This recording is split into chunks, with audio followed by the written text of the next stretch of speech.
Hi, in front of me I have Huawei Watch GT Classic, and I'm gonna show you how to change the sound volume on this device. Let's start by pressing the upper button to wake up the screen, and then press it again to open the menu. In menu, scroll all the way down and tap on Settings.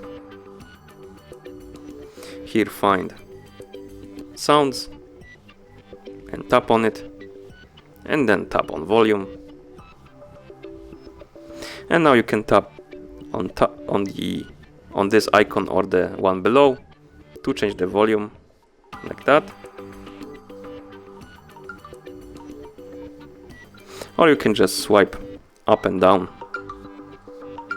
on this line. And that's how you change the volume on this device. Thank you for watching. If you found this video helpful, remember to subscribe to our channel and leave a like on the video.